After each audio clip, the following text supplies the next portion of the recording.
எல்லோரும் சம்பாதிக்கிறோம், எல்லோரும் சேமிக்கிறோம், எல்லோரும் முதலீடு பண்றோம். ஆனா நம்முடைய பெரிய ஃபைனான்சியல் கோல்ஸை உரிய நேரத்தில் நம்மளால அடைய முடிகிறதா? பெரும்பாலும் இல்லை அப்படின்ற பதில் தான் நமக்கு கிடைக்குது. ஒரே ஒரு சின்ன முதலீட்டு தவறு கூட நம்முடைய மொத்த ஃபைனான்சியல் ஜேர்னியை பாதிச்சிடும். 1 கோடி என்ற இலக்கை அடைய நினைக்கிறவங்க சரியான முதலீடு பண்றது மட்டும் முக்கியம் இல்லைங்க. தவறுகளை அறவே தவிர்க்க வேண்டிய ஒரு கட்டாய தேவை நமக்கு இருக்கு. அதுக்கு தேவை சரியான கைடன்ஸ். இந்த கைடன்ஸை தான் நாம ஜூன் 6ஆம் தேதி நடக்கிற இந்த வெபினார்ல உங்களுக்கு கொடுக்க போறோம்.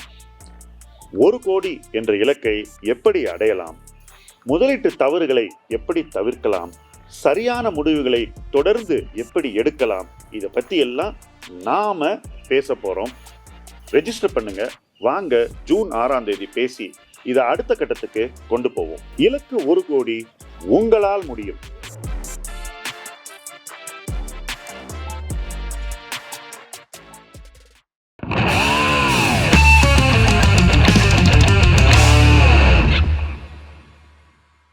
Welcome to another episode of முதலீட்டு களம் அன்பிளக்ட். இன்னைக்கு நிறைய கேள்விகள் பாருங்க ஃபுல்லாக இருக்கு. ஸோ ஆக்சுவலாக அந்த எபிசோட டியூரேஷனில் இவ்வளோ கேள்விகளை முடிக்க முடியாதுங்கிறது ஆரம்பத்திலே தெரியும். பட் முடிஞ்ச வரைக்கும் will try to two justice. First question, என்னுடைய ஒரு முன்னாள் ஃபேவரட் செக்டர் இன்வெஸ்ட்மெண்ட்டை பற்றி, ஒரு அசெட் கிளாஸை பற்றி. நான் இதை வாங்க சொன்ன நேரத்தில் எல்லாரும் வாங்கவே முடியாதுன்னு அடம் பிடிச்சி சண்டை போட்டாங்க. நான் இதை விற்க சொன்னபோது எல்லாரும் நான் விற்க மாட்டேன்னு சண்டை போட்டாங்க. விற்று முடித்த போனோட அவங்க எல்லாம் தனியாக போய் வேற எங்கேயோ பிளாட்ஃபார்மில் போய் வாங்கினாங்க. ஸோ நிறைய என்னை பொறுத்த வரைக்கும் நிறைய ஆக்ஷனை பார்த்த ஒரு அசெட் கிளாஸ். வெள்ளியை பற்றி பேசிகிட்டு இருக்கோம், சில்வரை பற்றி. நண்பர் கேட்ட கேள்வி என்னன்னாக்கா, ஏன் நீங்கள் அசியூம் பண்ணுறீங்க சில்வருக்கு இனி வரக்கூடிய எதிர்காலத்தில், அதுவும் ஷார்ட் டேர்மில் அப்ரிசியேஷன் வராதுன்னு நீங்கள் எப்படி அசியூம் பண்ணுறீங்கன்னு கேட்குறாரு. எதனால்? டிமாண்ட் குறைஞ்சிருமா, இல்லை ப்ரொடக்ஷன் கூடிருமா, சில்வருக்கு ஏது மாற்று, என்ன ஆல்டர்னேட்டிவ் இருக்கு அப்படின்ற கேள்வியை நண்பர் ஒருத்தர் கேட்டிருக்காரு. இங்கே ஒரு நண்பர் உட்காந்துருக்காரு, அவரை கேட்போம். எஸ், வணக்கம். இந்த கேள்வி கேட்கறதுக்கு முன்னாடி நம்ம வந்து கமாடிட்டியை எப்படி அணுகிறோங்கிறதே இன்னும் நமக்கு வந்து ஒரு புரிதல் இல்லை. கமாடிட்டி எப்போ லோவாக இருக்கும்போது அப்போ தான் வாங்கணுமே தவிர எப்போ ஹையாக இருக்கும்போது வாங்கவே கூடாது. அதில் என்டர் பண்ணுறது வந்து பேசிக் நீட்ஸ் இருந்தாங்க வாங்கலாம், அதில் ஒன்றும் தப்பு ஒன்றும் கிடையாது. தேவைக்கு வாங்குறதுல வெள்ளி தட்டு வாங்கணும்னா வாங்கிக்கலாம். அது கல்யாணத்துக்கோ அவங்க வீட்டு ஃபங்க்ஷனுக்கு வாங்குறதுல நான் எந்த விதமான இதுலேயும் நம்ம வந்து தடுக்க போகிறது கிடையாது. ஒரு இன்வெஸ்ட்மெண்ட் பாயிண்ட் ஆஃப் வியூவில் பார்க்கும்போது 2021 எனக்கு இந்த 10 மே மாதம் 10ஆம் தேதி எனக்கு வந்து ஃபேஸ்புக் வந்து எனக்கு ரிமைண்டர் கொடுத்தது. எனக்கு உங்கள்கிட்ட நான் ஷேர் பண்ணியிருந்தேன். அதாவது வெள்ளி வாங்கலாமாங்கிறதுல இருந்து வந்து நெக்ஸ்ட் ரேலி 2021 நான் சொல்கிறது இதே 10ஆம் தேதி மே மாதம் எனக்கு ரிமைண்டர் கொடுத்தது. நான் வந்து போஸ்ட் பண்ணியிருந்தேன். தட் மீன்ஸ் அந்த காலகட்டத்தில் வந்து 2018 படிப்படியாக சில்வனுடைய உற்பத்தி குறைந்து காணப்பட்டது. 2021 கிட்ட வரும்போது ஒரு பீக் கிட்ட வந்தது, அதாவது டெபிசிட். ஸோ அந்த நேரத்தில் வாங்க வேண்டிய ஒரு தருணம். அதாவது சந்தையில் இருக்கக்கூடிய டிமாண்டை விட கணிசமாக குறைவான உற்பத்தி இருந்தது. அதான் டெபிசிட், பற்றாக்குறைங்கிறது நீங்கள் அப்படி தான் சொல்றீங்க. உற்பத்தி டிமாண்டை விட ரொம்பவே கம்மியா இயர் ஆன் இயர் வந்து குறைஞ்சிக்கிட்டே இந்த உற்பத்தி குறைந்து கொண்டே வந்தது. அந்த காலகட்டம் தான் வந்து வாங்குவதற்கான ஒரு முக்கியமான உற்பத்தி குறையிற நேரத்துல விலை கம்மியா இருந்தது. தட் அதான் மார்க்கெட் வந்து சம்டைம்ஸ் வந்து ஏன் அந்த 2 வருஷத்துல 3 வருஷத்துல ஏன் மார்க்கெட் ரியாக்ட் பண்ணலைங்கிறது எப்போதுமே அது நம்ம கேட்க வேண்டிய கேள்விதான். சந்தைகள் சில நேரங்களில் நாம் சொல்வதை கேட்காது. சந்தை எப்போ அது ரியாக்ட் பண்ணுவோம் அந்த கேட்காது. சில நேரங்கள் நம்ம சொல்றதை எண்ணி கேட்டிருக்கு. ஆமா, சந்தை நாம சொல்ற டிக்டேட் பண்ணா அப்புறம் டெய்லி காலையில நான் ஆர்டர் போட்டா தான் ஏறும், நான் செல் பண்ணா இதெல்லாம். கோவிட் பாட்டம்ல 6000க்கு நிஃப்டி போகும்னு ஒரு நெரேட்டிவ் இருந்தது. கண்டிப்பா இருந்தது. சந்தை அது கேட்டுதா? கேட்கல. இல்ல. எஸ், அதான். ஸோ இந்த சில்வர் சமாச்சாரத்தை பொறுத்த வரைக்கும் இப்போ வரக்கூடிய தகவல் என்னன்னாக்கா, நான் எப்படி 2018 21 வரைக்கும் ஒரு புல்லிஷ் ட்ரெண்டில் நான் இருந்தேனோ, இப்போ வரக்கூடிய செய்திகள் எல்லாமே வந்து அந்த காலகட்டத்தில் ஒரு 2022 23 பார்த்தீங்கன்னா டெஃபிஷியேட், அதாவது வந்து 300 மில்லியன் அவுன்சஸ் வந்து பற்றாக்குறை இருந்ததாக சொல்லப்பட்டது. இப்போ அது நேரோ டவுன் ஆகி கிட்டத்தட்ட 50லேருந்து 70 மில்லியன் அவுன்சஸ் மட்டும்தான் இருக்கும். அதாவது தேவைக்கு கிட்டத்தட்ட ஆல்மோஸ்ட் நமக்கு என்ன தேவையோ அந்த அளவுக்கு உற்பத்தியும் கிட்டத்தட்ட மெர்ஜ் ஆகிற ஸ்டேஜில் வந்திருக்கு. ஸோ அதனால் வந்து இனிமேல் வரக்கூடிய காலகட்டத்தில் சில்வரில் வந்து இன்வெஸ்ட்மெண்ட் பாயிண்ட் ஆஃப் வியூவில் வந்து முதலீடு செய்வது வந்து ஒரு பெரிய, என்னை பொறுத்தவரைக்கும் நஷ்டத்தை கொடுக்கக்கூடிய ஒரு முதலீடாக தான் நான் பார்க்கிறேன். சரியான வேல்யூல வாங்கணும், அதிகம் கொடுத்து வாங்கணும். ஆமாம், அதிகமாக கொடுத்து வாங்குவோம். Right, okay. ஸோ இப்போ அடுத்தது சில்வர் பேசினோடனே அடுத்தது எங்கே போகிறதுன்றது எல்லாரும் கெஸ் பண்ணியிருப்பீங்க. பட் அது இப்போ நம்ம பேச மாட்டோம், அதுக்கப்புறம் வருவோம் அடுத்த சப்ஜெக்ட்டுக்கு. இப்போ நான் கேட்க போகிறது இன்னொரு கேள்வி. Chemical sector is it the bottom of the cycle? Chemical sector உள்ள போகிறதுக்கு சரியான டைமா உங்களுக்கு தான்? இந்த சரியான டைம்னாக்கா அடுத்து உங்கள்கிட்ட வரேன். ஓரளவுக்கு க்ரூட் ஆயிலுடைய விலை தாக்கம் வந்து நிறைய நிறுவனங்களுக்கு, அதாவது க்ரூடுலேருந்து பிரித்து எடுக்கப்படுகின்ற டெரிவேட்டிவ் ப்ராடக்ட்ஸ், எண்ணற்ற ப்ராடக்ட்ஸ் இருக்குது. ஈவன் நம்ம யூஸ் பண்ணுற ஒரு காஸ்மெட்டிக் ஐட்டம் ஆகட்டும், ஃபார்மா ஆகட்டும், அக்ரிகல்ச்சர் ஆகட்டும், எல்லா துறைகள்லையும் வந்து அந்த கெமிக்கல்ஸினுடைய பயன் இருக்குது, அதனுடைய பயன்பாடு இருக்கிறது. ஆனால் கரெக்டாக கண்டுபிடிக்கணும். ஏன்னா இப்போ கமாடிட்டியில் வந்து கெமிக்கல்ஸில் வந்து ஏகப்பட்ட நிறுவனங்கள் இருக்குது. அதில் வந்து எல்லாத்தையும் நம்ம வந்து அனலைஸ் பண்ணிட்டு தான் சொல்ல முடியுமே தவிர, ஒட்டுமொத்தமாக எல்லா கெமிக்கல் ஸ்டாக்ஸும் வந்து பாட்டமில் இருக்குது, அதனால் வாங்கலாம்ங்கிற இடத்துக்கு நம்ம போக முடியாது. நான் ஒரு பாயிண்ட் சொல்கிறேன் சார். இதில் என்னுடைய கருத்து வந்து கன்சிஸ்டண்ட்டாக இருக்குது அகெயின்ஸ்ட் கெமிக்கல்ஸ். என்ன ரீசன்னாக்கா, நான் வந்து ஒரு கெமிக்கல் ஃபீல்டில் ஒர்க் பண்ணியிருக்கேன். ஓகே. அதுக்கப்புறம் கெமிக்கலில் இன்வெஸ்ட் பண்ணியிருக்கேன். கெமிக்கலில் நிறைய நான் குறிப்பிட்டு சொல்லணும்னா 2-3 கம்பெனி நான் சொல்லுவேன். நான் இன்வெஸ்ட் பண்ணது அமீன் செக்டரில் 2 கம்பெனியை நான் ஓன் பண்ணியிருந்தேன். அதனால் எனக்கு வந்து அதில் bottom to top full travel அதில் பண்ணியிருக்கேன். நிறைய கெமிக்கல் கம்பெனி ஸ்டடி பண்ணியிருக்கேன். நான் கவனித்த ஒரு விஷயத்தை இப்போ சொல்கிறேன். எல்லா கம்பெனியும் கண்ணா பின்னு கேபெக்ஸ் பண்ணியிருக்காங்க. Okay okay. இப்போ கெமிக்கல் கம்பெனி பூமில் போய் பிஇ ரேஷியோ எக்ஸ்பேண்ட் ஆகி உச்ச வேல்யூவேஷன் தொட்டுது இல்லையா, அப்போ வந்து capacity utilisation full almost. Okay, கிட்டத்தட்ட 90, 95, 100, 105. Okay, between 90 and 105 peak capacity utilisation. Okay, அதுல பீக் ப்ராஃபிட். ஓகே, அதாவது உங்க கெப்பாசிட்டி நீங்க ஃபுல்லா ஸ்வெட் பண்ணிட்டீங்க. அது பண்ணும்போது உற்பத்தி பழைய கெப்பாசிட்டியில ஏற்கனவே நம்ம செலவு பண்ணி உருவாக்குன ஒரு ஆலையில முழு உற்பத்தி பண்ணும்போது லாபம் உச்சத்தை தொடுது. ஓகே. எல்லா நிறுவனமும் அந்த கெப்பாசிட்டியை 2 மடங்கு 3 மடங்குன்னு இன்க்ரீஸ் பண்றாங்க. இப்போ என்ன ஆயிடுது, 100 கெப்பாசிட்டி இருந்தால் அந்த 300 கொண்டு போயிடுறீங்க. இந்த 200க்கு நீங்க எக்கச்சக்க பணத்தை இன்வெஸ்ட் பண்றீங்க. ஸோ அந்த 100ல சம்பாதிச்ச உச்ச லாபத்தை மொத்தத்தையும் எடுத்து இந்த கெப்பாசிட்டி பில்டிங்ல நீங்க போட்டுருக்கீங்க. இது தவிர கடன் வேற வாங்குறீங்க. 300க்கு போயிடுது கெப்பாசிட்டி. உங்க வியாபாரம் 100லேருந்து 120 தான் போகுது, 130 போகுது, 140 போகுது. ஸோ கிட்டத்தட்ட உங்களுக்கு பயங்கர எக்ஸஸ் கெப்பாசிட்டி. ஆனால் இந்த மொத்த கெப்பாசிட்டியோட காஸ்ட் இருக்குல்ல, அது மொத்தம் ஓட்டி ஆகணும்ல, அந்த காஸ்ட்டுக்கு நீங்க வந்து செலவு வச்சுக்கீங்க. ஸோ உங்களுடைய எக்ஸ்பென்ஸ் ஏறிடுது, ஆனால் உங்களுடைய வால்யூம் ஏறல. அப்போ exactly opposite of the boom உங்களுக்கு கெமிக்கல். இதில் இன்னொன்று நான் பார்க்குறது வந்து ஸ்பெஷாலிட்டி கெமிக்கலில் ஒரு சில நிறுவனங்கள் நான் நோட்டீஸ் பண்ணிட்டு இருக்கேன். நான் வந்து ஒரு ரப்பர் கெமிக்கல் வந்து ரொம்ப நான் புல்லிஷாக இருக்கேன். அது ஆல்வேஸ் நான் சொல்கிறது வந்து ரொம்ப டபுள் டிஜிட்டில் இருந்தது, இன்றைக்கி வந்து ட்ரிபிள் டிஜிட்டில் இருக்குது. பட் ஏன்னா இந்தியாவில் வந்து அது அந்த நிறுவனம் வந்து ஒரு பெரிய மோனோபொலியால் இருக்காங்க. டயர் உற்பத்தி செய்யக்கூடிய நிறுவனங்களுக்கு அந்த ஒரு சப்ளை பண்ணுறாங்க. ஸோ அந்த மாதிரி ஹியர் அண்ட் தேர் அங்கே நம்ம ரொம்ப தேடி கண்டுபிடிச்சாக்கா 1 or 2 கம்பெனிஸ் நம்ம பார்க்கலாம். அது வந்து எனக்கு ஒரு அட்ராக்டிவ் வேல்யூவேஷனில் இருக்கிற மாதிரி எனக்கு தெரியுது. நீங்கள் சொன்னதில் 50% மேலேயும் போயிடுச்சு. ஆமாம். ஸோ நான் சொன்னது வந்து இப்போ சொன்னது டபுள் டிஜிட்டில் வந்து முன்னாடி பார்த்தோம். ஸோ ஐடென்டிஃபை பண்ணணும். We have to do lot of work. Sir அதான் சார், அதில் வந்து கேபெக்ஸ் எல்லாம் பெருசாக முன்னாடியே பண்ணிட்டாங்க. ஆமாம், இப்போ இல்லை, சமீபத்தில். நான் சொல்றது இப்போ பயங்கர கேபெக்ஸ் இப்போ பண்ணக்கூடிய நிறுவனங்கள் அந்த கெப்பாசிட்டி ப்ரொடக்ஷனுக்கு வந்தாக்கா அந்த நிறுவனங்களுக்கு அழுத்தம் இருக்குன்றதான். ஆமாம், வாங்குறதுக்கு ஆள் இல்லாமல் நீங்கள் உற்பத்தி செஞ்சு வச்சு என்ன? பட் நம்ம மக்கள் என்ன தெரியுமா பண்றாங்க, 40 பிஇ போச்சு இல்லையா, அந்த பீக், தட் இஸ் ஒரு 4 வருஷம் முன்னாடி 3 வருஷம் முன்னாடி, அது திரும்பி வரும்னு எதிர்பார்க்குறாங்க. சரி, எனக்கு தெரிஞ்சு அது திரும்பி வர்றதுக்கு 2 வருஷம் ஆகலாம், 5 வருஷம் ஆகலாம், 7 வருஷம் ஆகலாம், 10 வருஷம் ஆகலாம். ஏன்னா நீங்கள் வந்து ட்ரிபிள் பண்ணீங்கன்னா கெப்பாசிட்டி, அந்த ட்ரிபிள் கெப்பாசிட்டி ஃபுல் யூட்டிலைசேஷன் நெருங்கும் போது தான் உச்ச பிஇ வரும் மறுபடியும். சும்மா இங்கேருந்து ஒரு 10% growthக்கு உங்கள் பிஇ ரேஷியோல. பட் இதுக்கு நான் உங்கள்கிட்ட ஒரு கேள்வி கேட்குறேன். இந்த நிறுவனங்கள் இதெல்லாம் அனலைஸ் பண்ணாமே எப்படி இந்த கேபெக்ஸ் இந்த அளவுக்கு உயர்த்துகிறார்கள்? அது எப்படி அவங்களுக்கு ஒரு மார்க்கெட் ஒரு அடுத்த 10 இயர்ஸ் எப்படி இருக்கும்? ரொம்ப சிம்பிள் சார். இப்போ நான் வந்து அந்த கம்பெனியுடைய, நீங்களும் நானும் அந்த கம்பெனியுடைய டைரக்டர்னு வச்சுப்போம் ஒரு பேச்சுக்கு, நம்ம கம்பெனியை ரன் பண்ணுறோம்னு வச்சுப்போம். இப்போ நமக்கு எப்போ நம்ம எக்ஸ்பேண்ட் பண்ணுவோம் அந்த கெப்பாசிட்டி, எப்போ நமக்கு பணம் கிடைக்கும், வங்கி எப்போ வந்து கொடுப்பான், ப்ரைவேட் பிளேஸ்மெண்ட்ல வந்து மியூச்சுவல் ஃபண்டு ம். எஃப்ஐஏ எல்லாம் வந்து எப்போ பணம் கொடுப்பான், என்ன ஓகே. எப்போ நமக்கு பணம் கிடைக்கும், ம். எப்போ மேக்ஸிமம் ப்ராஃபிட் ப்ராஃபிட் இருக்கும். அந்த நேரத்துல தான் அவங்க வந்து லெண்ட் அப்போ பண்ணுவாங்க. அந்த நேரத்தில் நம்ம என்ன நினைப்போம், ஐயோ இப்போ போட்டாக்கா கீழே போயிடும், அதனால ம். இப்போ போட வேணாம், ம். எல்லாம் கீழே போனா விட்டு நம்ம போலாம்னு நம்ம நினைச்சோம்னாக்கா, ம். கீழே போனாலும் யார் சார் உங்களுக்கு வந்து வாங்குறது. பணம் கொடுப்பாங்க? ரைட். ஸோ நீங்க வந்து அந்த கம்பெனியுடைய மேனேஜ்மெண்ட்டா இருந்தீங்கன்னாக்கா, ம். உங்களுக்கு வந்து உரிய நேரம் எதுனாக்கா, ம். மத்தவங்கலாம் ரொம்ப குஷியா இருக்கிற நேரம் தான். ஓகே. ஓகே. அவங்க ரொம்ப குஷியா இருக்கிற நேரத்துல நீங்க கேட்ட காச குடுத்துருவான். அத வச்சு நீங்க எக்ஸ்பேண்ட் பண்ணுவீங்க. உங்களுக்கு ம். தெரியும். ம். அது கீழ போகுன்றது. ஓகே. இல்ல நான் நேர் சார்பா தான் இந்த கேள்வி கேட்டேன். ஏன்னா இப்ப உங்களுக்கு அவங்களுக்கு வந்து ஒரு தெரியலனா கூட நீங்க புரிஞ்சுக்குவீங்க. சில பேர் ஆக்சுவலா இதுல என்ன ஆகுது, நான் நெறைய நேரத்துல பார்த்திருக்கேன் கெமிக்கல் கம்பெனிஸ்ல. புரமோட்டரும், ஷேர் ஹோல்டரும் சொல்றத நம்ப ஆரம்பிச்சிரும். ஓகே. என் கம்பெனி ரொம்ப ஒர்த்து. எனக்கு எப்பவுமே 40 பிஇ கிடைக்கணும், நியாயப்படுத்தணும் அப்படின்னு. ஸோ அந்த மாதிரி எனக்கு தெரிஞ்சு நம்ம தமிழ்நாட்டுல ஒரு கெமிக்கல் கம்பெனி. ம். பயங்கர எக்ஸ்பான்ஷன். ம். இவங்களும் எக்ஸ்பேண்ட் பண்றாங்க. இவங்களுக்கு பாம்பேல ஒரு போட்டி, அவனும் எக்ஸ்பேண்ட் பண்றான். 3வது டெல்லியில ஒரு ஏஜென்ட், அவன் தான் பிளான்ட்டே போட்டுறான். ம். ஸோ திடீர்னு பார்த்தா கெப்பாசிட்டி வந்து 2, 3 மடங்கு போயிடுது அந்த கெமிக்கலுக்கு. ஓகே. இப்ப இன்னைக்கு அந்த கம்பெனி ஸ்ட்ரகிள் ஆகுது. ஓகே.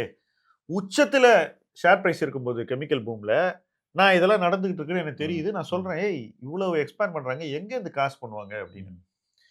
அப்ப அத நான் சொல்லும்போது எல்லாம் என்கிட்ட சண்டைக்கு வராங்க. நான் அந்த கெமிக்கலுடைய பேரை மட்டும் சொல்றேன். கம்பெனி பேர் சொல்லல. ஓகே. கெமிக்கல் பேரு phthalic anhydride. Okay. Okay. Maleic and phthalic anhydride ம். பெயிண்ட் இண்டஸ்ட்ரி, பிளாஸ்டிசைசர்ல எல்லாம் யூஸ் ஆகக்கூடிய ஒரு கெமிக்கல். ஸோ அப்ப நான் சொல்றேன், இந்த மாதிரி இவங்க எக்ஸ்பேண்ட் பண்ணாங்க, இது ஒழுங்கா வராதுன்னு. உடனே ஒருத்தன் சொல்றான், பாருங்க பாம்பேல இந்த பெரிய இன்வெஸ்டர் இருக்காரு. இவரு இவ்வளவு ஷேர் வாங்கியிருக்காரு. அவங்க இவ்வளவு வாங்கியிருக்காங்க. இந்த மயன மொக்கச்சாமி மாரி சொல்லிட்டு இருக்கானுங்க. நான் சொன்னேன், எவன் வாங்கினாலும் நீ இந்த மாதிரி எக்ஸ்பான்ஷன் பண்ணாக்க ம். நீ தான் மின்னல்ன்ட்ட. கண்டிப்பா. கண்டிப்பா. அதுல வந்து மாட்டிக்கினானுங்க எல்லாம் வாங்கிட்டு. இதுல மியூச்சுவல் ஃபண்ட் வாங்கினா, அவன் வாங்கினா, இவன் Yes, வாங்கினா, yes. எல்லா கதையெல்லாம் சொன்னாங்க. இந்த கெப்பாசிட்டி எக்ஸ்பான்ஷன தப்பான டைம்ல பண்றதுங்கிறது மேனேஜ்மெண்ட் பல தருணங்கள்ல இதுதான் நமக்கான நேரம், நம்ம செய்வோம்னு பண்ணிடுறாங்க. ஓகே. என்ன அவங்க நினைக்கிறாங்கன்னா, இவ்ளோ மோசமா ஆகாது அப்படின்னு நினைப்பாங்க. ம். ஆனா எப்படி அப்சைட்ல நம்ம எதிர்பார்க்காத ஒரு இடத்துக்கு போகுதோ, எஸ், எஸ். டவுன் சைட்லயே நம்ம எதிர்பார்க்காத ஒரு இடத்துக்கு போகும். அப்ப அந்த இடத்துல அந்த மேனேஜ்மெண்ட் பயங்கரமா தடுமாறுவான். அப்புறம் ஸ்லோவா மீண்டு வருவான். ம். நம்மள மாதிரி ஆட்கள் அவங்க மீண்டு வரும்போது தான் அந்த கம்பெனியை பார்ப்போம். Very good. Okay. Very good. Not கீழ போகும்போது இல்ல. ரைட். போய் ஒரு பாட்டம்ம தொட்டுட்டு ம். எல்லா பிரச்சனைகளும் மார்க்கெட்டுக்கு தெரிஞ்சு, மார்க்கெட் இந்த கம்பெனியே பார்க்கக்கூடாதுன்னு சொல்லி, அங்கேருந்து மீண்டு வரும் ஸ்லோவா, படிப்படியா வரும். இந்த சைக்கிள் எவ்வளோன்றது உங்களுக்கு ஒரு சின்ன எக்ஸாம்பிள் சொல்றேன். ஒரு கெமிக்கல் கம்பெனி 2011ல நான் வாங்குறேன். ம்.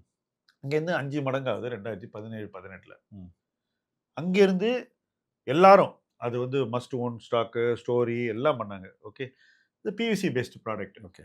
அங்கேருந்து ஒரு பாட்டம் போகுது. ம். 6 வருஷம் பாட்டம் போச்சு. 24ல நான் வந்து வாங்க ஆரம்பிக்கிறேன். ஓகே. 24, 25, 26. இப்போ இந்த குவார்ட்டர்ல அந்த ரிசல்ட் வந்து நல்லா வந்துச்சு. ஓகே. ஆனா நான் முதல்ல பார்த்த பிஇ 9, 10 பிஇ. ம். அங்கேருந்து அது வந்து 50, 60 பிஇக்கு போகுது. 50, 60 பிஇக்கு போயிட்டு மறுபடியும் 9, 10 பிஇக்கு வந்து நான் 9, 10 பிஇல வாங்குறேன். இன்னைக்கு 13, 14 பிஇ தான். Very good. But the point I am telling you is, hmm. இந்த சைக்கிளை இப்படி ப்ளே பண்றது தான். Yes. இது இப்படி ஆடினா தான் நீங்க ஆடணும். கெமிக்கல் ஸ்டாக்லாம் வந்து சும்மா வந்து பீச்ல சுண்டல் வாங்குற மாதிரி வாங்க முடியாது. Okay. You have to know how the cycle will work and it's not a impulse purchase. ஏன் நான் பீச் சுண்டல் நான் வந்து இதுவா சொல்லல. அது நினைச்சா வாங்கலாம். எஸ். எப்ப வேணா நம்ம பிடிச்சா வாங்கலாம், சாப்பிடலாம், என்ஜாய் பண்ணலாம். Chemical stock will not give you beach sundal. Stock நானும் வாங்கினேன் சார். நீங்க பேரு கெமிக்கல் பேரு சொன்னப்போ தெரிஞ்சிச்சு என்ன கம்பெனின்னு. கம்மி பிஇல வாங்கினேன். ஆனா அதோட கம்மி பிஇக்கு போச்சு அதுக்கப்புறம். அது நான் தான் சொல்றேன், நான் கடைசியா வாங்கினப்போ சிங்கிள் டிஜிட் பி. நான் வந்து கொஞ்சம் ஹையர் டபுள் டிஜிட்ல வாங்கினேன். அந்த வாங்கினதுக்கு அப்புறம் 4 குவார்ட்டருக்கு எல்லாரும் என்ன கேட்பாங்க, இதை போய் வாங்கினீங்க 1, இது எப்படி மீண்டு வரும் 2, அந்த ப்ரொமோட்டர் சொன்னது எதையும் செய்ய மாட்டேங்கிறானே 3, இந்த இண்டஸ்ட்ரி எப்படி நல்லா வரும் 4, எல்லாம் சொல்லிட்டு 4 குவார்ட்டர் கண்டினியூஸா ரிசல்ட் வந்தோடனே இன்னைக்கு டப்புன்னு மேலே போகுது ஸ்டாக் ப்ரைஸ். ஸோ இந்த பிஹேவியர்லாம் வந்து நீங்கள் வந்து நம்ம கண்ட்ரோலே பண்ண முடியாது. நம்ம வந்து அகெயின்ஸ்ட் த சைக்கிள் போய் கரெக்டாக போய் வாங்கி, கெமிக்கலுங்கிறது ஒரு டஃப் செக்டர். ஓகே. இன்னைக்கு அடுத்ததுக்கு போவோம். கெமிக்கலை முடிச்சிட்டோம். ஓகே, கோல்டுக்கு வருவோம். கவர்மெண்ட் வந்து மறுபடியும் அந்த எஸ்ஜிபியினுடைய ரிடம்ஷனுக்காக டாக்ஸை குறைச்சாங்கன்னு ஒரு உலகமகா அறிவாளி சொன்னார். உலகத்திலே அதை விட ஒரு அறிவாளி யாருமே இருக்க முடியாது. அதாவது கவர்மெண்ட் வந்து தனக்கு வந்து பணம் சேவ் பண்ணணுமா எஸ்ஜிபி ரிடம்ஷனில். ஏங்க அந்த பக்கம் தான் டேக்ஸ் வருது, அதுலேருந்து எடுத்து இது கொடுக்க போகிறானுங்க. இது என்ன பெரிய விஷயம் ஒன்றும் கிடையாது. இப்போ எஸ்ஜிபி ரிடம்ஷன் வந்ததும் அதுவும் கிட்டத்தட்ட ஒரு மாதிரி சிங்க்ரனைஸ் ஆனதுனால அதை வச்சு ஒரு நரேட்டிவ் இப்போ இன்னைக்கு மறுபடியும் கூட்டிட்டார். இந்த மண்டே கிடையாது, போன மண்டே வந்து ஒரு ஷாக்கிங் நியூஸ். என்ன பண்ணிட்டாங்கன்னா இம்போர்ட் டியூட்டியை வந்து பழைய மாதிரி ஸோ மறுபடியும் 15% வந்து இன்க்ரீஸ் பண்ணிட்டாங்க. 9% ஏற்றிட்டாங்க. ஆமாம், இது ஏற்றின உடனே என்ன ஆச்சுன்னா மண்டே வந்து என்ஏவியில் வந்து 6 to 7% சேஞ்ச் அக்ராஸ் கோல்டு இடிஎஃப்லேயே ஆகட்டும், எம்சிஎக்ஸில் ஃபியூச்சர்ஸ்லேயே ஆகட்டும், இது வந்து வந்துடுச்சு. ஸோ இதுல இருந்து 2 விஷயம் நடந்திருக்கு. ஸோ ஒரு விஷயம் வந்து என்ன நடந்திருக்குன்னா, யாரெல்லாம் வந்து கோல்டில் ஷார்ட் இருந்தாங்களோ, எங்க ஷார்ட்னா என்ன? ஷார்ட்னா வந்து ஃபியூச்சர் எம்சிஎக்ஸ்னு ஒரு எக்ஸ்சேஞ்ச் இருக்கு. அந்த எக்ஸ்சேஞ்சில் வந்து நீங்க பிசிக்கலா வாங்க வேண்டாம், you can own that entity. Okay, என்னால 5 கிலோ வாங்கி, ஆமா, நீங்க டிமார்ட்லயே வச்சிருக்க முடியும், பிசிக்கலா வாங்க தேவை கிடையாது. உங்களுக்கு டெலிவரி வர அன்னைக்கு நீங்க டெலிவரி எடுக்காம கூட வாங்கி விற்கலாம் ஆக்சுவலி. ஸோ எம்சிஎக்ஸ் யாரெல்லாம் விற்கவும் செய்யலாம். கரெக்ட். ஸோ யாரெல்லாம் வந்து ஷார்ட் போயிருந்தாங்களோ அவங்களுக்கு அன்னைக்கு ஒரு பேர் அதிர்ச்சி. ஷார்ட்னா என்ன? கையில தங்கத்தை வித்திருக்காங்க, ஓகேங்களா? ஸோ தங்கத்தை விற்றவங்களுக்கு அன்னைக்கு ஒரு ஷாக்கு. ஸோ கவர்மெண்ட் என்ன பண்ணிச்சு, டியூட்டியை இன்க்ரீஸ் பண்ணிட்டாங்க. போதா குறைக்கு அன்னைக்கு எக்ஸ்சேஞ்ச் வந்து மார்ஜின் இன்க்ரீஸ் பண்ணிட்டாங்க. ஸோ ஆட்டோமேட்டிக்காக வந்து காலையில் பொசிஷன் வாஸ் க்ளோஸ்ட். நிறைய retail people suffered due to this. இது வந்து ஒரு side of the story sir. ரெண்டாவது சைட் ஆஃப் த ஸ்டோரி வந்துட்டு, நம்ம நிறைய பேசிக்கிட்டே இருக்கோம் கோல்டுக்கு இதுக்கப்புறம் பெருசாக வந்து அப் மூவ்மெண்ட் இருக்கவே இருக்காது, நீங்கள் இது மாதிரி சொல்லிட்டே இருந்தீங்களே, பார்த்தீங்களா கோல்டு 6% ஏறிடுச்சேன்னு சொல்லி நிறைய பேர் சொன்னாங்க சார் ஆக்சுவலி. பட் இதில் வந்து ஒரு உண்மை கிடையாது ஆக்சுவலி. கோல்டோட ப்ரைஸ் வந்து இன்க்ரீஸ் ஆகலை ஆக்சுவலி. ஆமாம், கோல்டுடைய டேக்ஸை தான் இன்க்ரீஸ் பண்ணியிருக்காங்க. அது வந்து ஒரு ஷார்ட் டேர்ம் ஃபினாமினல். ஒரு 3 மாதத்துக்கு முன்னாடி என்ன பண்ணாங்க, இதே டேக்ஸை கம்மி பண்ணாங்க ஆக்சுவலி. அந்த நெரேட்டிவ் எல்லாம் விட்டுட்டாங்க, கம்ஃபர்டபுளி வந்து என்ன பண்ணிட்டாங்கன்னா சைடில் வச்சுட்டாங்க. ஸோ அந்த விட்டுட்டு இன்னைக்கு வந்து ஏறிடுச்சேன்னு சொல்லிட்டு இருக்காங்க சார். அது வந்து உண்மை கிடையாது. வேற மாதிரி பார்க்குறேன். என்னன்னா, நீங்கள் எதிர்பார்க்காம உங்கள் கையில் எக்ஸ்ட்ரா ஒரு 7% கொடுக்குறேன்னா அன்றைக்கி நீங்கள் என்ன பண்ணுவீங்க? கோல்டில் ஆனுவல் ரிட்டர்னே 8-9% தான் வரணும். உங்களுக்கு ஒரே நாளில் 7% எக்ஸ்ட்ரா கொடுக்கணும். இன்டர்நேஷ்னல் ப்ரைஸ் கீழே இருக்குது, விற்கணும் இல்லை, வாங்க போகிறாங்க எல்லாம். கேட்டால் இல்லை இப்போ ஏறி போச்சு, இப்பயாவது வாங்குவோம். ஸோ அந்த ஒரு fear of missing out behaviour வந்து கோல்டில் ரொம்பவே தப்பு. ஆனால் ஒரு பக்கம் இந்த மாதிரி பீப்புள் கண்மூடித்தனமாக வாங்கினா கூட, இன்னொரு பக்கம் கோல்டு பிஸ்னஸ்மேன் என்ன சொல்கிறாங்கன்னா, volume has gone down. Volume gone down மட்டும் இல்லை, நீங்கள் வந்து கேஷுக்கு விற்கணும்னா தட் இஸ் உங்ககிட்ட தங்கம் இருக்குது, நீங்கள் கேஷுக்கு விற்க ரெடியாக இருக்கீங்க. யாராவது ஒருத்தன் கேஷ் இருந்தால் உங்கள்கிட்ட கேஷ் கொடுத்து தங்கத்தை எடுத்துக்கலாம். அவங்க டிஸ்கவுண்ட்டில் விற்கிறாங்க. ஸோ எல்லா பக்கமும் பார்த்தீங்கன்னா இன்றைக்கி இந்த இது ஏறினதுக்கப்புறம் டிஸ்கவுண்ட்டில் விற்றுட்டு கோல்டு. அப்போ இடிஎஃப்ல இருக்கக்கூடிய பணத்தை நீங்கள் எடுத்தீங்கன்னா உங்களுக்கு ஃபுல் வேல்யூ வருது. அப்போ அது எடுக்கணும்ல. நீங்கள் அதை பண்ண மாட்டாங்க சார் ஆக்சுவலி. இன்றைக்குமே வந்து ஃபியர் ஆஃப் மிஸ்ஸிங் அவுட் தான். என்ன சார் நீங்கள் கீழே போக, நீங்கள் மேலே போயிட்டே இருக்குன்னா எப்பயாவது போய் வாங்குறேன்னு சொல்லிட்டு அந்த க்ரௌட் வந்து இன்னும் இருந்துட்டு தான் இருக்காங்க sir actually. Okay Venky, last ஒரு ஃபியூ டேஸாக அவங்க முகத்தில் ஸ்மைல் வந்திருக்கும்னு நினைக்கிறேன். ஐடி ஸ்டாக்கெல்லாம் ஏற ஆரம்பிச்சிருச்சு மறுபடியும். நான் இன்னைக்கு காலையில் எங்கள் அனலிஸ்டோட ஒரு டிஸ்கஷன் 9 மணிக்கு கரெக்டாக உட்காந்துட்டோம். ஒரு 1 hour டிஸ்கஷனில் ஐடி ஸ்டாக்ஸை ஃபுல்லாக ஒரு ரவுண்டு பார்த்தோம். பார்த்ததில் இப்போவும் 16 PE இருக்குது. ஓகே, இன்றைக்கி வாங்கினா கூட உங்களுக்கு ஒரு லிமிட்டட் ரிட்டர்ன் தான் வரும்னு வச்சுக்கோங்களேன். It's not a exciting return. But மக்கள் வந்து ஐடியில் கான்ட்ரா போகிறதுக்கு துடிக்கிறாங்கப்பா. என்ன, அவங்கள தடுக்கிறது ஒன்றே ஒன்று தான், நீ தான். அதனால் நீ வந்து இப்போ என்ன சொல்லு. அதே பொசிஷன் தான் Sham. Nifty PE IT PE வாங்கி பைசா பண்ண முடியுமா தெரியல ஷாம். ID piece. ஸோ ஐடியில் அவங்க ஐடிங்கிறது என்ன, நம்ம வந்து ஒரு மைண்ட் செட் ஆகிடுது. ஐடினா வந்து டாப் சர்வீஸ் கம்பெனிஸ் கண்ணை மூடின்னு வாங்குறாங்க. அந்த மாதிரி வாங்கி அது வந்து எப்போ ஒர்க் ஆகும்னா, நீங்கள் இண்டெக்ஸ் ஃபண்டுக்கு சொன்ன மாதிரி தான், ஒரு பெரிய டெய்ல்விண்ட் இருந்ததுன்னா அது ஒர்க் ஆகும். செக்யூலர் புல்ரன் இருந்துச்சுன்னா அது எப்பவும் ஒர்க் ஆகும்.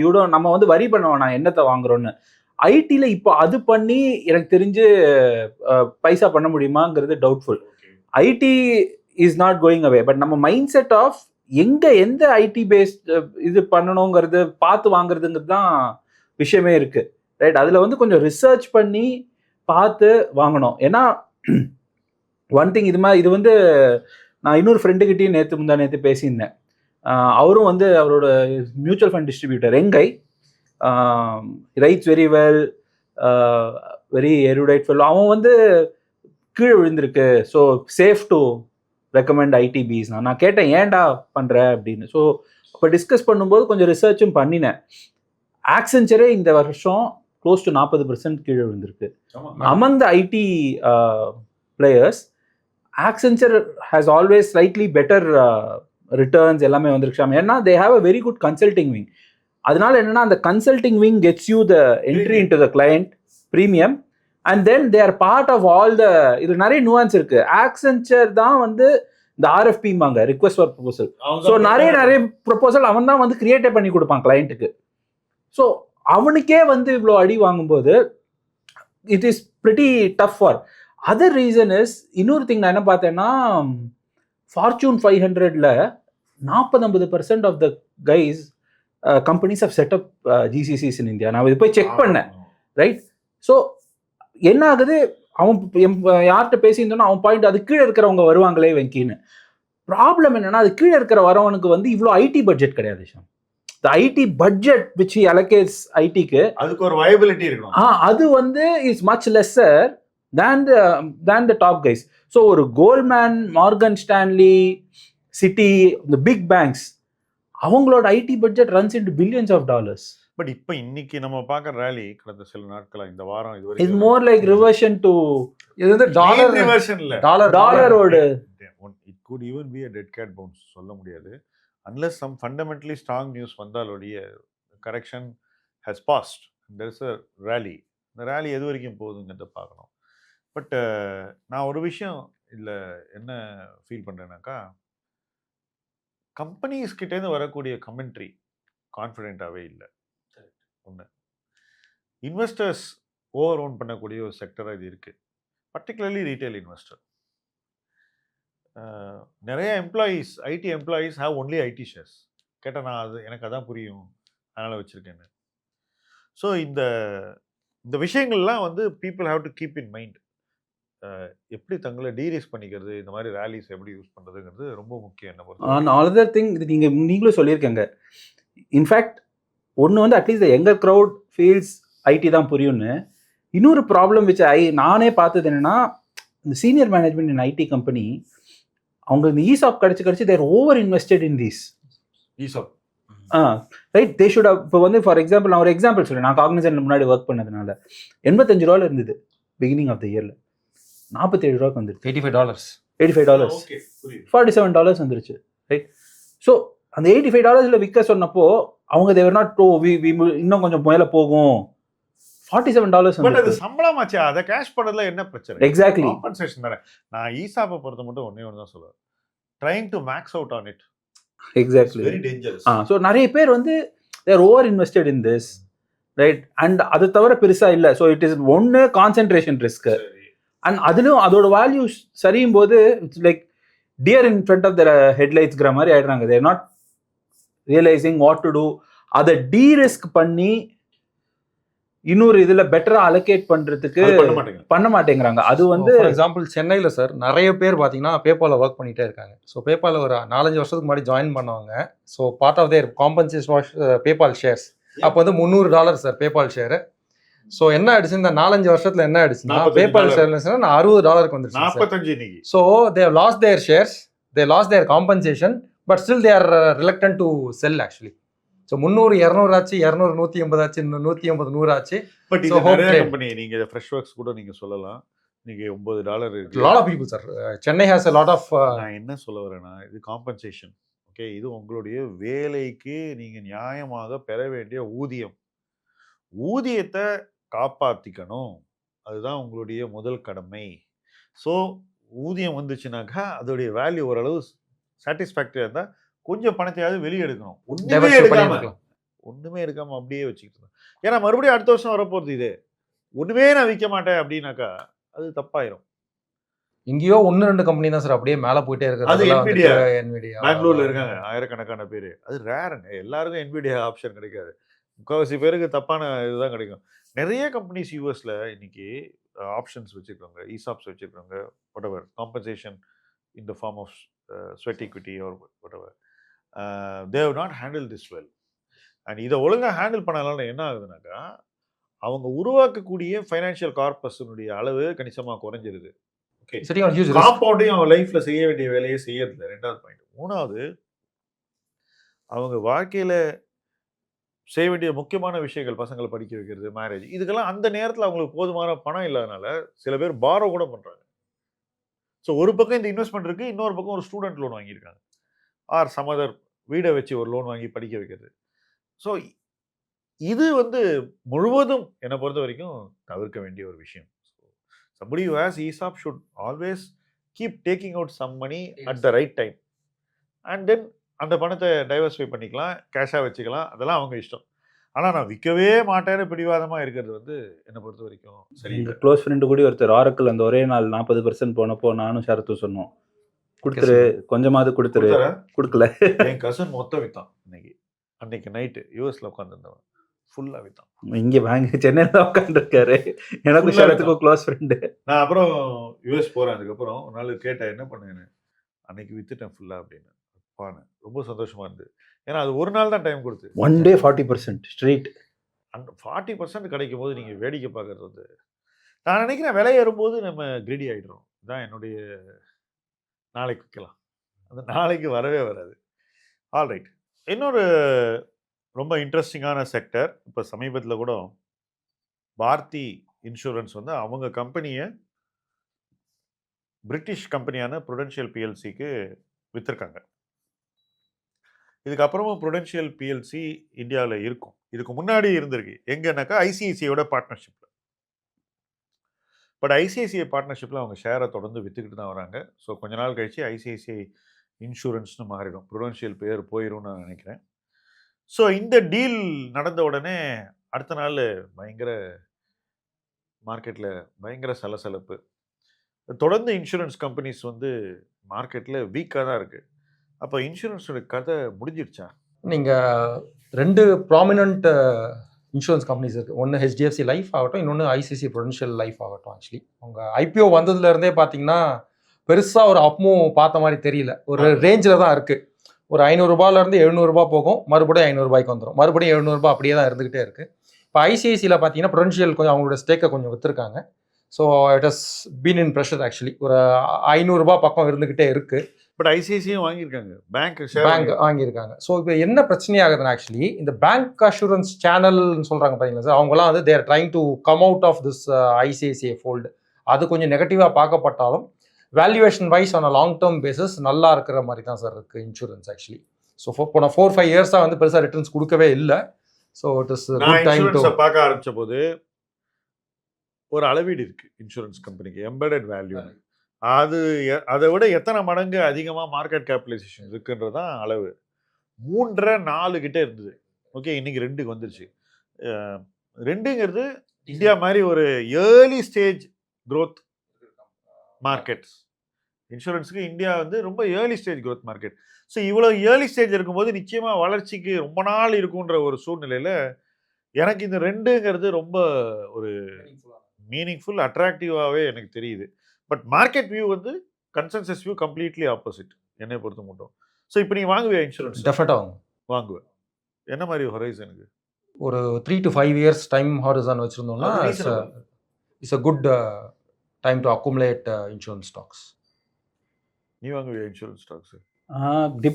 லைஃப் வாங்குவேன்னா தெரியல ஷாம், மோர் ஜென்ரல் இன்சூரன்ஸ். ஏன்னா அதில் ஒரு க்ரோத் தெரியுது கண்ணுக்கு முன்னாடி.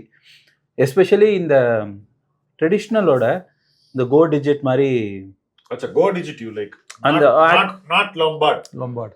ஏன்னா சிம்பிள் கன்சியூமர் பிஹேவியர் இதுதான். கிளிக் அண்ட் பை இது நான் ஒர்க் பண்ணுற கொலீக்ஸ் சின்ன பசங்க எல்லாரும் எடுக்கிறது பார்த்துருக்கேன். யாரும் லோம்பார்டில் போய் அன்லஸ் புது வெஹிக்கிள் எடுக்கும்போது அங்கே டீலர் வித்தாலே தவிர ரெனியூவல் எல்லாருமே நான் பார்த்தேன் யாருமே எஸ்பெஷலி பைக்குக்கோ இதுக்கோ எடுக்கிறவங்க எல்லாருமே இங்கே தான் போகிறாங்க. Online and their digital native first இதாக இருக்காங்க. ஸோ அது I feel has more. So being a techie you are favoring more இருக்கலாம். ஓகே, உன்னோட பார்ஷியாலிட்டி வெளில வந்துச்சு. ஓகே பாஸ், சொல்லுங்க. முக்கியமான கேள்வி. எஸ். வேல்யூவேஷன் ம். அண்ட் இன்வெஸ்டிங் ஃப்ரேம் ஒர்க் பற்றி நண்பர் ஒருத்தர் கேட்டிருக்காரு. நல்ல கேள்விகள். ஓகே. ஒரு வேல்யூ பைக்கும் வேல்யூ ட்ராப்புக்கும் எப்படி வித்தியாசப்படுத்துறது சொல்லுங்க. வேல்யூ ட்ராப், வேல்யூ பை ரெண்டு என்னன்றதை முதல்ல கொஞ்சம் நேயர்களை எக்ஸ்பிளைன் பண்ணுங்க.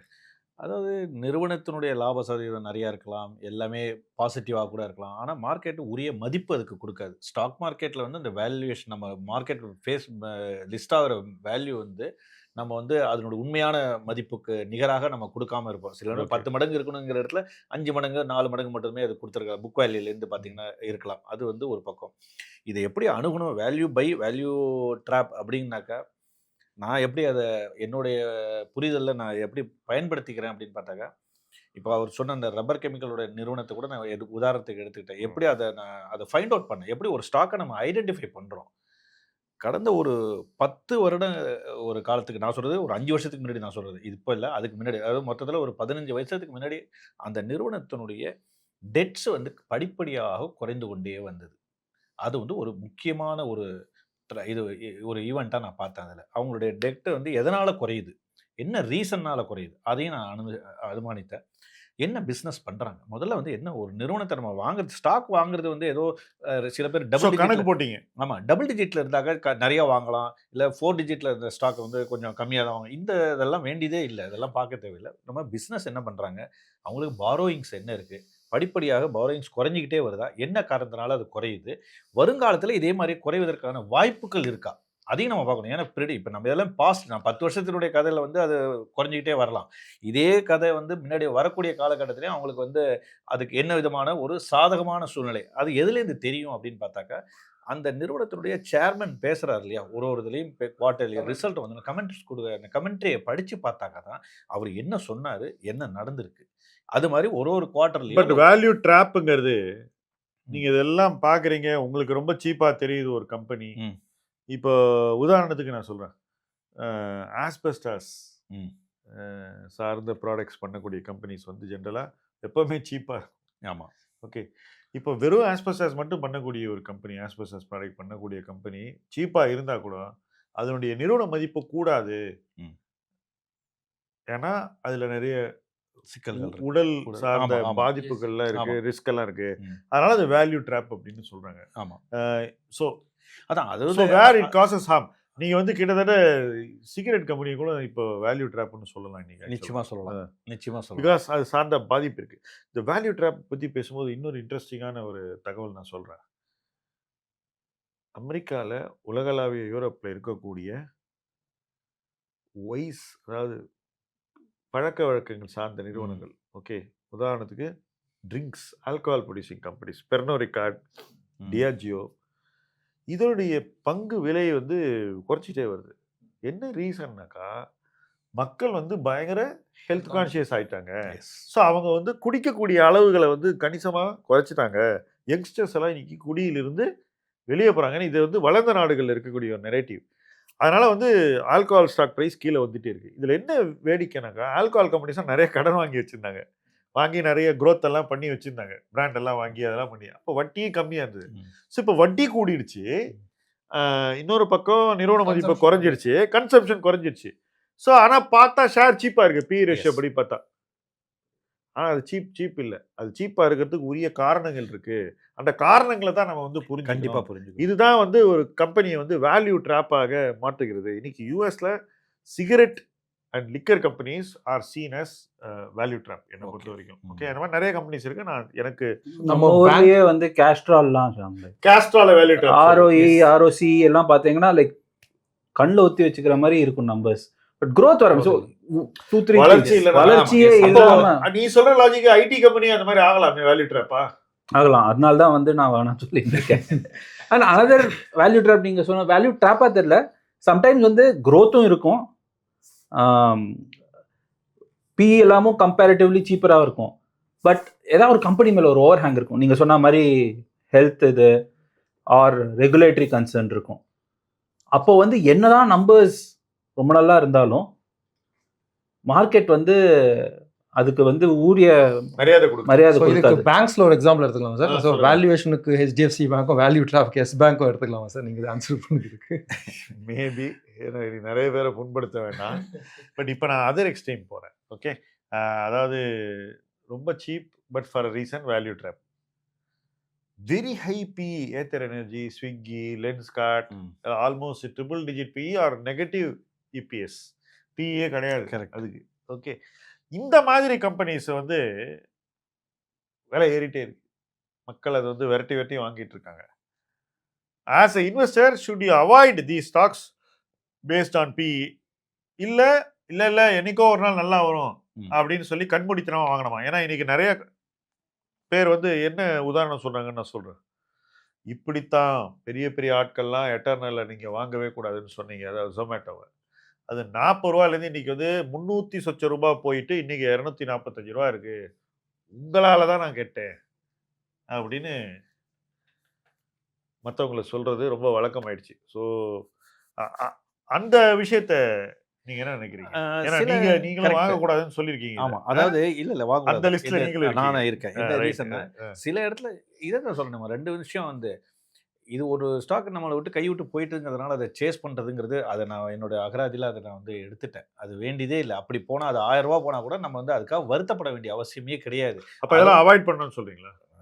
இது தனிப்பட்ட நபருடைய முடிவை சார்ந்தது. பட் அவாய்ட் பண்ணலாம் தான் நான் என்னுடைய தனிப்பட்ட கருத்தாக நான் சொல்கிறேன். அவாய்ட் பண்ணணும். இதை விட சரி, இந்த இதோட இன்னும் லோ சைடில் இன்னும் ஆப்பர்ச்சுனிட்டி, இன்னும் எமர்ஜ் ஆகாத கவுண்டர்ஸ் இருக்குது. அதை நீங்கள் ஐடென்டிஃபை பண்ணுறதுக்கு நம்ம மறந்துட்டு என்ன பண்ணுறோம், சிம்பிளாக ஏற்கனவே ஒரு ட்ராக் இப்படி போயிருக்கு. இது வந்து நான் இது 1000 ரூபாய்க்கு போயிடும், ஸ்விக்கி போயிடும், ஆர் வாட் எவர் தட் எந்த ஒரு கம்பெனி ஆனாலும் போயிடும் அப்படிங்கிற ஒரு எண்ணம் நமக்கு வந்து நாமளே இது வந்து நம்ம இஃபோரியா, அதாவது நம்ம சுற்றி இருக்கிறவங்களுடைய இன்ஃப்ளூயன்ஸ் பாஸ், நான் அதை அப்படி பார்க்கல. நான் அதை அப்படி- இதுல ஒரே ஒரு பாயிண்ட், ஜொமேட்டோ சொன்னதுனால சொல்றேன். அந்த 47 இருக்கும்போது பிளிங்கிட் இல்லை, ரைட்? அத ஓகே, அந்த ஸோ ஈவன் அஸ்வத் தாமோதரன் நம்மளெல்லாம் விட்டுருங்க, அவரே வந்து 50 ரூபா இன்னும் தான் ஃபேர் வேல்யூவேஷன் எடுத்துன்னு வந்தார் பண்ணப்போ 42. 42 ருபீஸ், ரைட்? ஸோ அது came to 47, which is very இதாக இருந்தது. அவரோட ஹைப்போதசிஸ் வந்து வாஸ் ஸோ குட். அப்போ அந்த Blinkit valuation was Blinkit growth தான் வந்து Quick commerce தான் அந்த குவிக் value. காமர்ஸ் தான் வந்து அந்த வேல்யூவேஷன். So, நீங்க என்ன ஸோ சொல்றீங்க? ஜென்ரலி வந்து நீ சொன்னியே தப்புங்கிறது வந்து என்னை பொறுத்தவரை ஒரு அபத்தம், ரைட்? அப்புறம் நிறைய பேர் இன்னொரு இதுவும் சொன்னாங்க. இது நம்ம டிஐஏலே டிஸ்கஸ் பண்ணும்போது ஒன் ஆஃப் த ஒரு கேள்வி என்ன கேட்டோம்னா, டேய் மற்ற எல்லா கிராசரி ஸ்டோருமே மூடிடுமா, யாருமே எங்கும் வாங்க மாட்டாங்களா? ஏன்னா 1000 PE கொடுக்கும்போது அதோட ஏர்னிங்ஸ் இவ்வளோ க்ரோ ஆனாதான் வந்து கேட்சப் ஆகும், ரைட்? ஏர்டெல்ல நடந்தது, நாங்க 49 பைசா இபிஎஸ் இருந்துச்சு. அப்போ வந்து 600 PO ஏதோ இருந்துச்சு. ஆனா அது 49 பைசாலேருந்து 49 ரூபா இபிஎஸ்க்கு மூவ் ஆயிருக்கு. ஏன்னா பட் அதோட என்வாயர்மெண்ட் என்ன ஆச்சுன்னா, நம்பர் ஆஃப் பிளேயர்ஸ் சுருக்கிடுச்சு. அது வந்து கம்ப்ளீட்லி டிஃபரெண்ட் டைனமிக். நான் சொல்றேன், ஏர்டெல் பத்தி கொஞ்சம் பேசலாம், தப்பில்லை. ஏர்டெல் என்ன நடந்ததுனாக்கா, ஃபர்ஸ்ட் அவங்க வந்து இந்த பேலன்ஸ் ஷீட் ரீஸ்ட்ரக்சரிங்க பிரில்லியண்டா பண்ணிட்டு இருக்காங்க லாஸ்ட் 3 இயர்ஸா. ஃபர்ஸ்ட் என்ன பண்ணாங்க, they brought Indus Tower as the subsidiary. அந்த ஏர்னிங்ஸ் அதுக்கு வெளியில இருந்தது. அந்த இபிஎஸ் இப்போ உள்ள வந்துருது ஒன்று. ஸோ 51% ஓன் பண்ணால் அவன் 20 ரூபா இபிஎஸ் பண்ணான்னு வச்சுக்கோங்களேன், அதில் 10 ரூபா இந்த பேலன்ஸ் ஷீட்டு பிஎன்எல்குள்ளே வந்துடும். ஓகே, இந்த கம்பெனிக்குள்ளே. அடுத்தது ஆப்பிரிக்கா தனியாக இருந்தது, இவங்க சொந்த பேரில் வச்சுருந்தாங்க. இப்போ ஆப்பிரிக்கா நல்லா பண்ணும்போது என்ன பண்ணுறாங்க, இவங்க வந்து ஷேர் கொடுத்து பாரதிக்குள்ளே கொண்டு வராங்க. ஸோ சடனாக இந்த இபிஎஸ் வேகமாக வளர ஆரம்பிக்குது. அதே போல் இந்த ஏஜிஆர் டியூஸ்னால சில பிரச்சனைகள் இருக்குது. ஸோ இது மாதிரி நிறைய சிக்கல்கள் இருந்துல்ல, அது எல்லாம் க்ளீன் அப் பண்ணிகிட்டே வராங்க. அவங்களுடைய மொத்த பேலன்ஸ் ஷீட்டையும் பிஎன்எல்லையும் கன்சாலிடேட்டட் பிஎன்எல்ல ரொம்ப டிரான்ஸ்பரண்டாக கொண்டு வராங்க.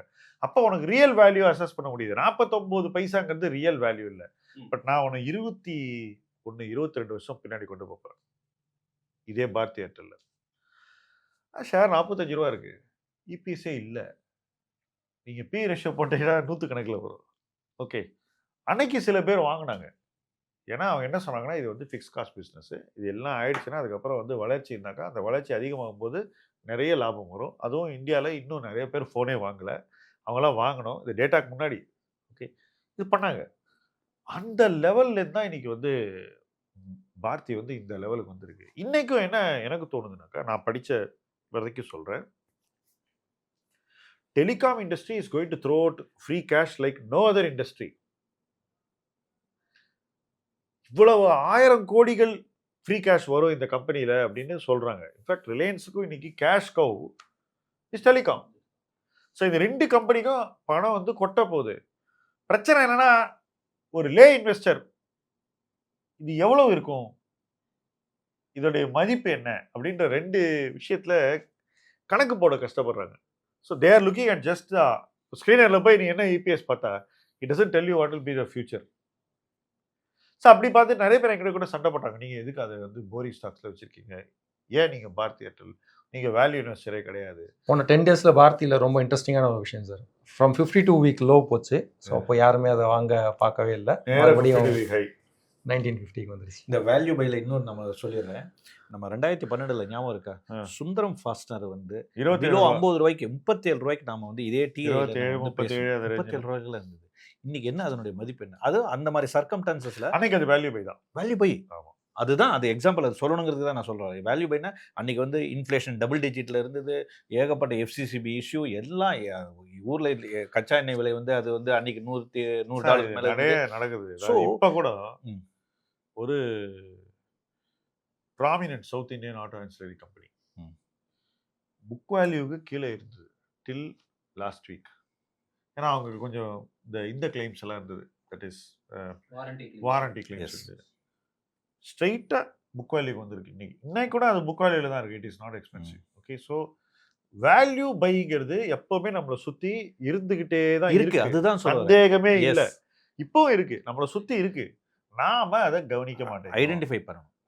அது கரெக்டாக ஐடென்டிஃபை பண்ணி வாங்கணும், அதுதான் விஷயம். Okay, so you are of the view that value buy வாங்குறத தப்பே இல்லை. ஆனால் அது வேல்யூ ட்ராப்புங்கிறத தெரிஞ்சுக்கணும். அதுக்கு என்னென்ன வழிகள்ங்கிறத நாம வி ஹேவ் டு ரீட். நான் சொல்றது மறுபடியும் நீங்க வந்து நிறைய படிங்க. என்னென்ன ரீசன்ஸ்னால எப்படி அந்த சேர்மன் ஸ்பீச்சே வந்து கொடுக்குது சார். எல்லாமே அதுல இருக்கு நிறைய. அவங்க ஃபோர்காஸ்ட் பண்றாங்க இல்லையா, அடுத்த 2 வருஷத்துக்கு எப்படி இருக்கும்னு நான் எதிர்பார்க்குறேன். அதை நம்ம படிச்சுக்கிட்டாக்கா சார், குறிப்பு எடுக்கணும், நோட்ஸ் எடுத்துக்கணும், அதுக்கப்புறம் நம்ம அதை செயல்படுத்தி மாதிரி சொல்றீங்க. ஜாலியா இன்வெஸ்ட் பண்றாங்க பசங்க, போனை பார்த்து அவங்கள்ட்ட போய் நீ நோட் செயல்படுத்தும் போது அப்படி இப்படி இந்த போனை எடுத்து இப்படியே பண்ணிட்டு ஆட்டத்தை முடிச்சுட்டு போயிடணும். ஸ்டாக் வாங்குறது அவ்வளவு ஈஸி இல்லை. ஒரு இன்வெஸ்ட்மெண்ட்ங்கிறது இட்ஸ் நாட் சோ. சரி, இதுக்கு வருவாங்க. Right, rise in small cap mid cap வெங்கிட்டே தான் இப்போ தட் இஸ் ஏப்ரல்ல நடந்த rise much higher than the large cap. அது 8%னா இது வந்து டபுள். ஓகே, நீங்க சொன்ன பிகினிங்ல ஆஃப்டர் ஹியூஜ் drawdowns.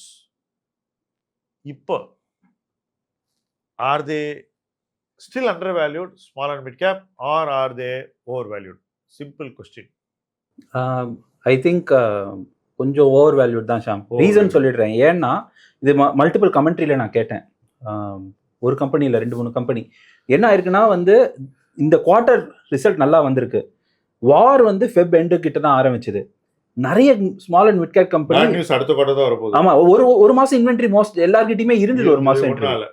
ஒரு மாசம் இன்வென்ட்ரி இருந்ததுனால அந்த வாரோட எஃபர்ட்டே இம்பாக்ட்னு தெரியவே இல்லை. ஸோ வரப்போற குவார்ட்டர்ல தான் வந்து ஜூன் ரிசல்ட்ஸ் வரும்போது தான் வந்து அந்த ட்ரூ இம்பாக்ட் தெரியும். ஓகே, ஸோ அதனால இட் ஷுட் பி வேரி. நீங்க சொல்லுங்க. ஸோ நிறைய பேர் வந்து நம்மளை கிண்டல் பண்ணிகிட்டே இருக்காங்க. நான் அப்பயே சொன்னேன் பார்த்தியா, ஸ்மால் அண்ட் மிட் கேப் வாங்கியிருந்தா நிறைய காசு பண்ணலாம்னு சொல்லிட்டு ஒரு பெஸ்ட் ஆப்பர்ச்சுனிட்டி மாதிரி தான் தெரியுது. வெங்கடேஷ் சொன்ன மாதிரி ஆக்சுவலி நம்மளுக்கு கம்ப்ளீட்டான இம்பாக்ட் தெரியவே இல்லை. கம்ப்ளீட்டான இம்பாக்ட் வந்து நம்மளுக்கு அடுத்த குவார்ட்டர் தான் தெரிய வரும். ஆக்சுவலி அது க்ரூடோட இம்பாக்ட் ஆகட்டும், க்ரூடோட டெரிவேட்டிவ்ஸோட இம்பாக்ட் ஆகட்டும், கேஸோட இம்பாக்ட் ஆகட்டும். நிறைய ஃபெர்டிலைசர் கம்பெனிஸ்லாம் பார்த்தீங்கன்னா gas is the fuel, gas கிடையாது ஆக்சுவலி. ஸோ அதெல்லாம் வந்து அடுத்த குவார்ட்டரில் தான் நமக்கு உண்மை தெரியும். வேல்யூ ட்ராப் சொன்னீங்க இல்லையா, வேல்யூ ட்ராப்புக்கு இன்னொன்று இந்த 2008, 9, 10லலாம் வந்து இன்ஃப்ரான்னு ஒரு பேர் இருந்தாலே அந்த கம்பெனி வந்து பெரிய ரேலி நடந்தது. இந்த டிஸ்கா அதெல்லாம் வந்து அதே மாதிரி தான். சரி, இப்போ நீங்கள் சொல்லுங்கள், mid cap small cap valuation நியாயமாக மிகைப்படுத்தப்பட்டதா? நான் வந்து அது வந்து ஒரு ஸ்டாக் பேஸாக தான் என்னால் சொல்ல முடியும். ஓகே, ஓவரால் கேட்டகரியாக நீங்கள் சொல்ல அப்படி ஓகே, சொல்ல bottom up first class answer. இப்போ நான் என்னோட வியூ சொல்கிறேங்க. என்னை பொறுத்த வரைக்கும் இன்றைக்கி மக்கள் வாங்கக்கூடிய mid cap and small cap ஸ்டாக்கு மிட் கேப்பும் இல்லை, ஸ்மால் கேப்பும் இல்லை. நீங்கள் வாங்குகிற பெருவாரியான மிட் கேப் வந்து லார்ஜ் கேப்பு, நீங்கள் வாங்குகிற பெருவாரியான small cap mid cap. So முதல்ல நம்ம தமிழ்நாட்டில் சொல்லுவோம் ஸ்டிக்கர் ஒட்டுறதுன்னு. இந்த கேஸில் ஸ்டிக்கரை கூட நம்ம ஒழுங்காக ஒட்டலை கேட்டகரியில். ஓகே, முதல்ல ஸ்டிக்கர் கரெக்டாக இருக்கும். ஸோ அது ஒரு பிரச்சனை இருக்குது. ரெண்டாவது, அதே பொருளை திரும்ப விரட்டி வாங்கினா அது விலையை நம்ம இறங்கவே விட மாட்டேங்கிறோம். அதே 250 ஷேர்ல பணத்தை கொட்டிக்கிட்டு இருக்கோம். இங்க ஸ்மால் கேப்ல 250, இந்த இடத்துல 150. ஸோ தொடர்ந்து இந்த 400 ஸ்டாக்ல நீங்க பணத்தை கொட்டிக்கிட்டே இருக்கீங்க. அது எப்படிங்க விழும்? அது மேல தானே போகும். ஸோ நம்ம பார்க்கறது நிறுவனங்களுடைய மதிப்பு கூடுறது இல்ல. நம்மளுடைய பிஹேவியர் அந்த லெவல்ல தான் இருக்குன்றதா என்னுடைய பாயிண்ட் ஆஃப் வியூ. என்னைக்கு இன்வெஸ்டருடைய பிஹேவியர் மாறுதோ அன்னைக்கு தான் இதனோட ரியல் வேல்யூ டிஸ்கவர் ஆகும் அப்படின்றது என்னுடைய கருத்து. நான் என்னோட வியூல நான் ஃபர்மா இருக்கேன். நான் ஸ்மால் கேப்புக்கோ மிட் கேப்புக்கோ எதிரி இல்லை. என்னுடைய investment perspective on small and mid gap sir சொன்ன அந்த ஒரு வரியில கிளீனாக சொன்னார். நிறுவனம் சார்ந்து இருக்க வேண்டும். இந்த 400 கம்பெனிக்கு வெளியில இன்ட்ரெஸ்டிங் கம்பெனி இருந்தால் அதை நான் பார்த்துக்கிட்டு தான் இருக்கேன். அதில் சில அட்ராக்டிவ் கம்பெனிஸ் வந்துட்டு தான் இருக்கு. பட் இந்த 400 கம்பெனி, அதாவது மக்கள் இன்வெஸ்ட் பண்ணக்கூடிய 150 மிட் கேப் அண்ட் 250 ஸ்மால் கேப்ல எனக்கு வேல்யூ தெரியல. ஸோ ஆன் தட் நோட் இந்த அன்பிளக்ட் எபிசோட் முடிவடைகிறது. இந்த அன்பிளக்ட் எபிசோட்ல ஒரு நண்பரை மிஸ் பண்ணிட்டீங்க. அவர் டிராவல் பண்ணிட்டு இருக்காரு, ஜாலியாக ஹாலிடே பண்ணிட்டு இருக்காரு. இந்த வீடியோ பார்ப்பார்னு நினைக்கிறேன். அடுத்த வாட்டி நம்ம மீட் பண்ணும்போது கண்டிப்பாக அவர் இருப்பார். See you again. முதலீட்டு களம் உங்கள் களம். நன்றி. தேங்க்யூ.